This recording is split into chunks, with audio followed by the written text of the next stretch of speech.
Hi, I'm Nikki, and for my project, I chose to explore the 930 Club and the punk music scene in DC. So just as a general timeline, I'm going to start in 1979 with the rise of punk in DC and move through to 1996 and kind of present day with the legend and success of the 930 Club and helping the punk scene to really grow and flourish in DC. Starting with the rise of punk in DC hardcore. So punk in DC started to gain traction in 1976, but didn't really take off until 1979. But once it did, it was considered one of the first and most influential punk scenes in the US. And when I was thinking of punk, I wasn't associating it with DC, but apparently I should have been. So a lot of the people involved in the punk scene were just sick of the current music scene. So from my understanding, there were a lot of cover bands or bands that were just singing the same types of music. And they really just lacked creativity and originality that people, especially young people, were looking for. And when the punk scene really started, there were only two venues that were kind of booking and promoting artists, and those were Madams Organ, which some of you may have heard about and may have been to, and the Atlantic Club. However, the Atlantic Club actually became quickly opposed to punk because it was a more like loud, rowdy, destructive scene than they were looking for, and then actually just eventually closed their club down soon after that. And the people who were involved in the punk scene were a lot of kids, and by kids I mean like teenagers or anybody younger than 18, with parents or relatives who worked in or around the government. And here I have a quote that really helps to kind of put that into perspective. It says, "The scene seems like a strange accident. The city and its bedroom communities are largely conservative, run by political movers and lobbyists and ties and wingtips. Alas, the most tranquil and unexpected communities are fertile ground for rebellion, especially communities like DC."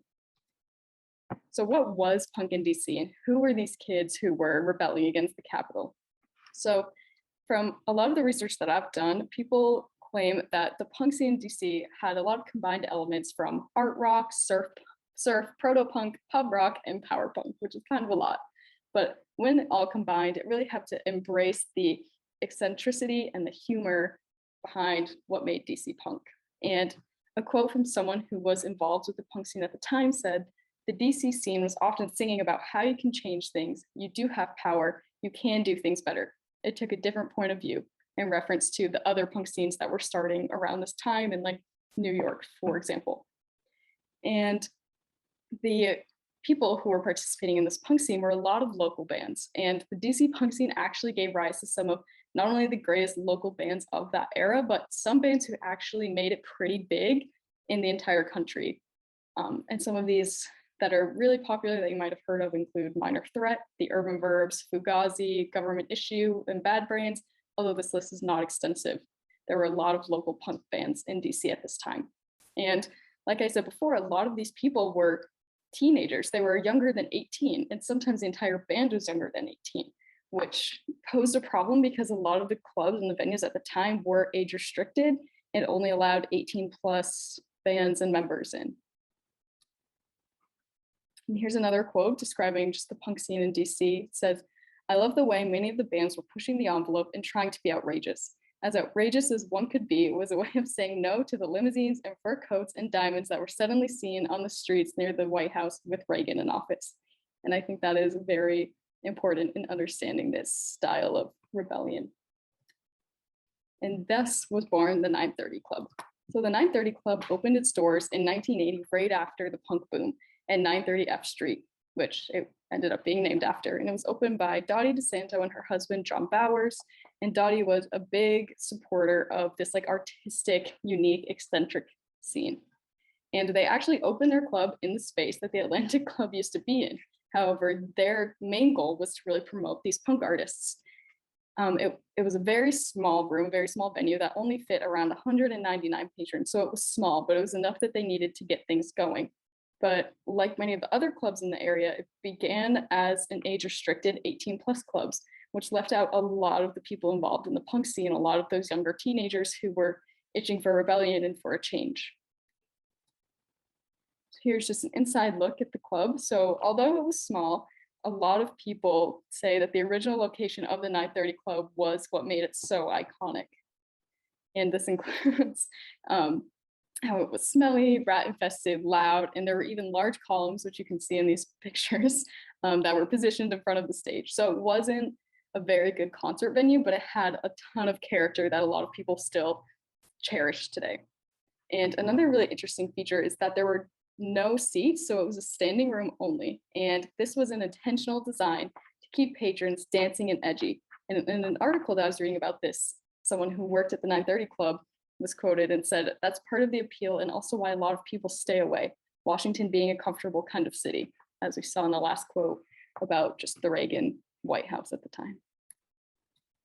And here are just some pictures of the 930 Club in the Atlantic Building. Ooh, I don't know what that was. And a Minor Threat poster. There, oh my God. Okay. Here's a picture.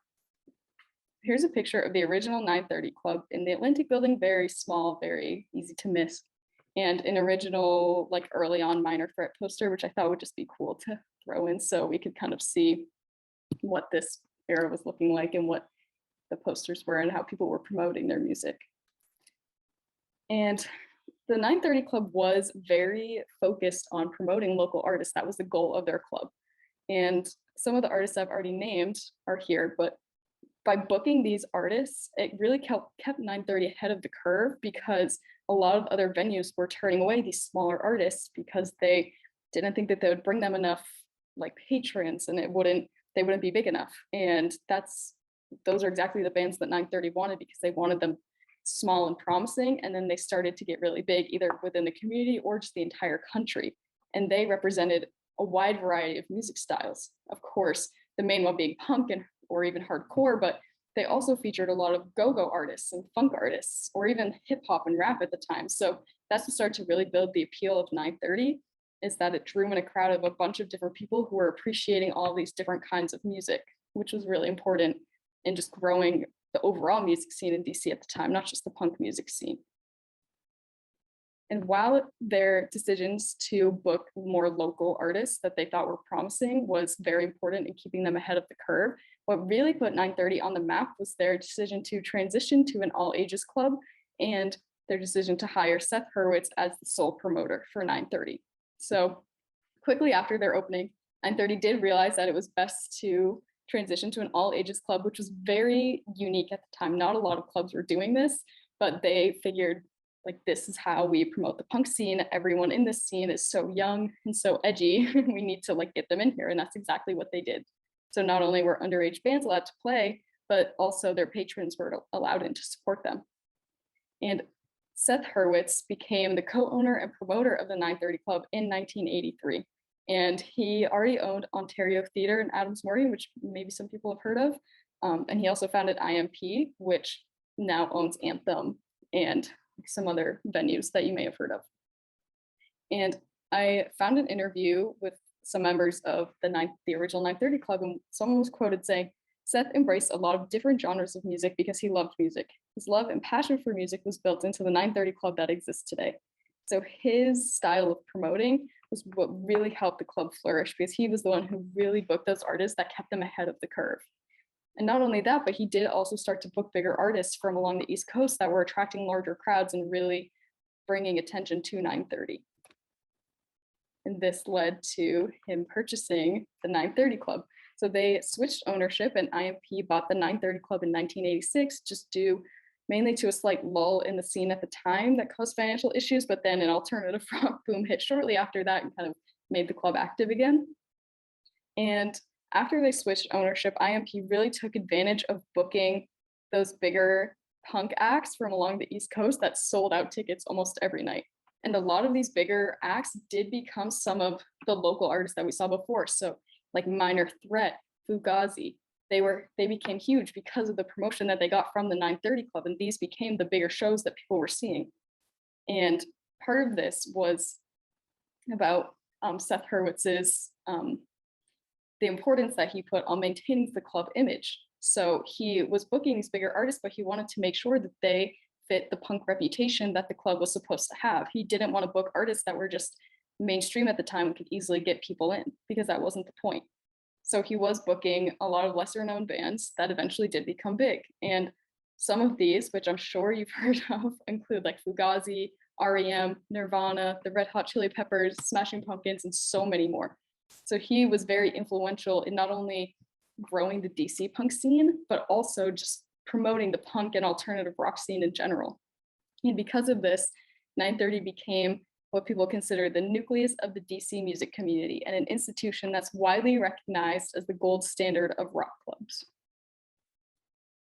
They also helped contribute to just the rebirth and just the transformation of the Penn Quarter Gallery Place neighborhood. So they were located in an area that was pretty damaged from the 1968 riots, and they helped to really just rebuild the affluence in that neighborhood, or bring in affluence after the riots. And an article was quoted saying, the 930 Club's rising prominence helped to make the once down on its heels neighborhood around it into a trendy enclave, which can be seen in both a positive and a negative light, of course. And this is a picture of Penn Quarter currently. And I'm sure that you've all seen how modern and improved it is now. And after this, 930 quickly moved, or not quickly, but they moved to a new location a few years later for a few different reasons. So they had a lot of success in their original location, but why did they leave? And there are a few reasons for this. So the most important being that they needed more space. As they rose in popularity, their 199 capacity limit was just not enough. So they needed a bigger place, and they knew that they couldn't expand in the space that they had. Another reason was the Black Cat opened in 1993 as another local music venue for alternative rock bands. And this was a venue that was bigger, it was better, it was newer, and it had a great setup for concerts and live shows. And because of this, 930 started to lose service as bands and patrons both started leaving to go to the Black Cat, because at the time it was just a better scene for a lot of people. And so there comes their 815 V Street move. And they moved to this location in 1996. And as you can see, the venue is much better set up for bigger concerts. It has a great stage, it has a ton of space. And not only is it like a mainly standing room venue, but they're also the seats along the outer top edges.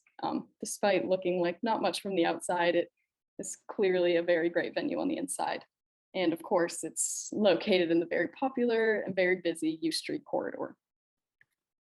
And where's the 930 Club now?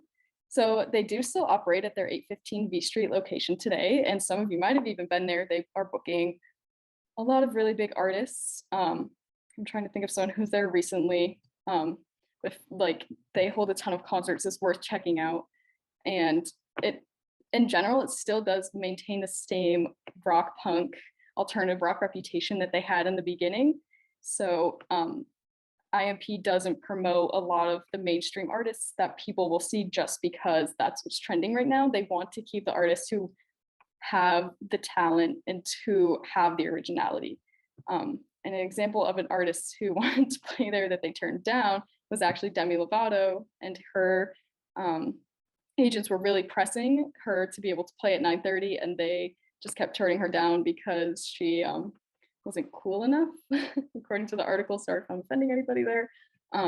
But because of Seth Hurwitz's kind of persistence in maintaining this image, they are now considered a world-class rock venue. So 930 has been named the #1 nightclub in the country by Rolling Stones magazine, Billboard, and Pollstar multiple times. And one of, like, an artist who played at 930 said, "I don't think it's much of a club anymore, but it is one of the best concert venues in the country." And lastly, IMP did open their newest DC venue, Anthem, in 2017 in the Wharf. And they play the more mainstream, like poppy artists, but still have like the very cool vibe associated with them. In case you're interested, I did make a Spotify playlist with DC Punk. It's only 14 songs right now, and I'm working on it, but I will leave the link in the description. And that is all. So, thank you.